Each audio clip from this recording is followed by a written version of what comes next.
For some drivers, the Daytona 500 can change their career. It can define their career. But for Tony Stewart, the Daytona 500 is the missing piece of an illustrious career. During Stewart's career, he experienced a winless drought in the Daytona 500 that compared to drivers like Dale Earnhardt and Darrell Waltrip's winless droughts. Only his would go on forever. Tony Stewart's first Daytona 500 start would be his first career start in 1999. He would start next to defending NASCAR champion and pole sitter Jeff Gordon. While running up front with guys like Gordon and Dale Earnhardt and teammate Bobby Labonte, unfortunately his number 20 Pontiac would fall back throughout the day. While he ran in the bottom half of the top 10, his day would not end in a preferable way. Stewart has pulled into pit road where they're going to try to do a quick diagnosis and see if they can figure out what's wrong with the electrical system of his car. If they can't fix it quickly here on pit road, he will go behind the wall, pull the valve cover, and lose many laps. At any rate, he has no chance to win the Daytona 500 in his rookie start. Mike? The Farmer Indy Racing League champion was the second fastest driver in qualifying, started here on the outside pole. Stewart ended up finishing 28th in the race, 19 laps down. The following year in 2000, Stewart's troubles continued. This time, pit road was his undoing. On pit road. Oh, no, he's hit a tire. He is pushing a tire up pit road. He's wiggling the car. Try and get rid of that tire. He's still got it. It's finally gone. Oh, a tough break for Tony Stewart. Tough break. Pushed that tire all the way up pit road. Stewart finished 17th, and finished as a non-factor. In 2001, Stewart would have probably his flashiest loss of the Daytona 500 with a scary flip down the backstretch. Robbie Gordon's car, the four car. And I think everybody back up and look at it again. I think that the 4 and the 20 may have been that started that. Stewart was the first car sideways. Here's see why. Here's the 4 got into the back of Ward Burton, I believe. And then Burton's 22 got into Stewart. And everybody scrambles. That car is taking a whale of a ride, that 20 car is. It's getting hit, it's upside down, it's hit on its roof, it's on fire. This would be Stewart's first career DNF in the Daytona 500. He would finish 36th. And in 2002, things seemed to be different for Stewart. He had a fast car all through speed weeks, but once the green flag flew for the 500, it all came undone again. Tony Stewart is off the pace, the winner of the Bud Shootout. Finished second in the qualifying race, off the pace in turn 3. And a lot of people's pick to win this Daytona 500. It's only lasted 2 laps for him. And you can hear the motors off right there. There's no running of that engine. How about it, Matt? Betty, Greg Zipadelli asked Tony on the radio, is it the motor? Is it the motor? He says, yep, it broke. Stewart finished last, but luckily for him, going out of the Daytona 500 early would be eased by gaining his first championship. This gave Stewart an air of confidence heading into 2003. Stewart would go out and do something he'd never done before in the Daytona 500. Lead laps. Field here at Daytona. It didn't work that well at Talladega, but here it's such a different kind of race. Since 1959, Tony Stewart has just become the 115th different driver to lead the Daytona 500. The race would be ended at 109 laps due to rain, with Stewart coming home 7th after leading 6 laps. The hopes of Stewart and his fans would need to go on for another year into the 2004 running of the race.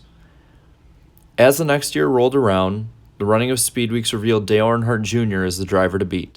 Leading up to the big race, wholesale changes needed to be made to the number 20 Home Depot Chevrolet. They worked as Stewart had a dominant car.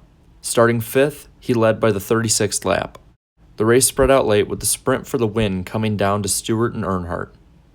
Stewart gained the lead with 25 laps to go. All he needed at that point was just to hold on. Unfortunately for Stewart, though, Jr. spoiled the party.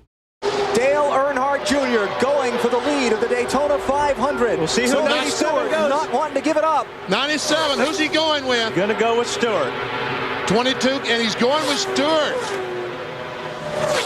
I had to think he would.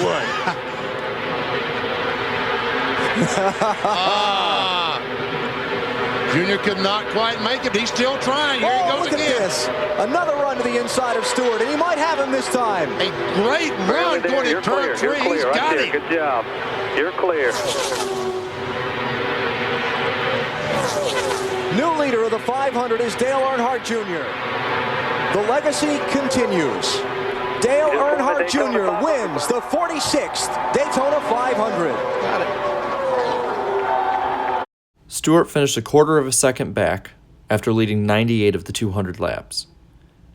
It was a punch in the gut, but it gave the number 20 Joe Gibbs team the blueprints to finally break through. In 2005, Stewart was once again the driver to beat, this time only being challenged by DEI driver Michael Waltrip. But after Waltrip's engine expired, once again it was Stewart's race to lose. And once again, it would be Dale Earnhardt Jr. ruining the day for the 20.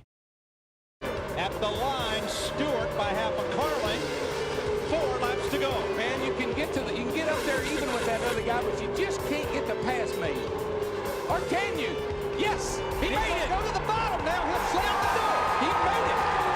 And this crowd is on their feet going wild. What a pass. Way to go, June. 3 wide from 11th on back. Now what are you going to do, Tony? With one final restart, Stewart was relegated to fight for merely a top 5 as Jeff Gordon, Kurt Busch, and Dale Jr. all pulled away to fight for the win. Make contact. 3 wide. They're bouncing off each other. Tony is some kind of frustrated and some kind of upset. Got the best car all day and get shoved back to 6. We're all trying to block and do what we can, and evidently he was upset with me blocking him like we're supposed to. I mean, if he wants to talk about it, I'm easily accessible. Stewart would finish a disappointing 7th, leading 107 of 203 laps. It was one of the most dominating Daytona 500 performances in history to not end in victory lane. While he went on to win the title, the sting of the finish carried on. 2006 showed the worst of a side of Stewart, the unpredictable side. After aggressive racing in the 2006 Bud Shootout, Stewart would say, Yeah, we're going to kill somebody, so, I mean, somebody else is going to die at Daytona or Talladega with what we're doing. This is followed up by an egregious act in the 500. You know, for a guy that was talking about over-aggressive driving, which was Tony Stewart earlier this week, I don't understand what his situation was there. Talked about it on the Bank of America countdown to green. Unless he thought he had cleared Kinsey. You know. Stewart went on to finish 5th, but he was heavily criticized for his bad actions. The only way for Stewart to make people forget was to win the following year. In 2007, he won both the Bud Shootout and Dual Race. He was gunning to be the first driver in history to sweep the entire Cup Speed Weeks. While falling back early, Stewart managed to rally to the front and pass Kurt Busch's dominant number 2 Dodge. It seemed like after years of heartbreak and failure, Stewart was finally going to hoist the Harley J. Earl Trophy. Though once again, Lady Luck had other ideas. And with 50 laps to go, Tony Stewart led the Daytona 500, but only briefly. Crash in turn 4. Man, and there in the midst of it sits Tony Stewart and Kurt Busch, the 2 leaders. I'm not sure, but I believe Tony got a little loose. In an instant, Stewart went from hero to zero, first to worst. Another 43rd place finish resulted as Stewart once again was left empty-handed leaving Daytona Beach. But just as with in years past, Stewart once again would get another shot in 2008. Stewart once again held the lead late in the race, needing only to pick the right lanes to block. And Ryan jumped to the high side. Tony Stewart blocks him. Here comes Kyle Busch on the bottom. Uh-oh, Toyota drag race, down the back, Toyota drag race. Teammates. Newman was trying to get help from the other blue Dodge. Now he's got it. Toyota on the inside lane. Dodge on the outside lane. Who's going to win it? It's going to come all the way to the wire. Here they go into turn 3. Stewart, for the first time ever, led the white flag lap of the Daytona 500. He was half a lap away, but ended the race with the most disappointing third-place finish of his career. 2009 and 2010 would be the first 2 years that Stewart would race for his own team, Stewart-Haas Racing. In 2009, he led 15 laps but finished 8th in the rain-shortened event, while in 2010 he was a non-factor and 22nd. 2011, though, offered another opportunity for Stewart on the final restart. 500 attempt. Cars up. Ready. Tony Stewart's won the pole for the Indy 500. He's won the IRL championship, twice the Sprint Cup championship. He's won everything at Daytona. 47 you. Still with you. Still with you. Bottom. And coming through the middle, Kurt Busch. Now down to the inside. Bobby Labonte in that 47 gave Trevor Bayne a heck of a push. Now all they can do is try to hug the bottom of the racetrack and protect. I like what I tell you, that 22 though is coming in with a head of steam, and Juan Pablo right on him.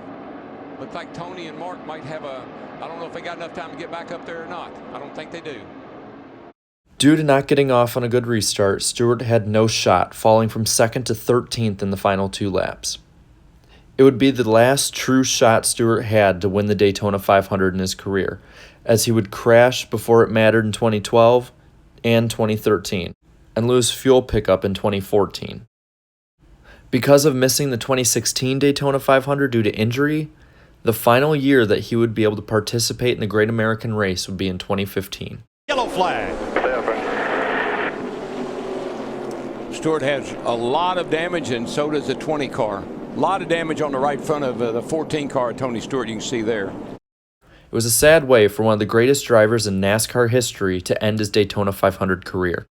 Unlike the aforementioned Dale Earnhardt and Darrell Waltrip, the breakthrough never came. It makes many wonder, what if he could have held off Dale Jr. in 2004 and 2005? What if he hadn't broke loose in 2007 while leading? What if he had chose the right line to block in 2008? What if, in one of those Daytona 500s, Tony Stewart captured his missing ring?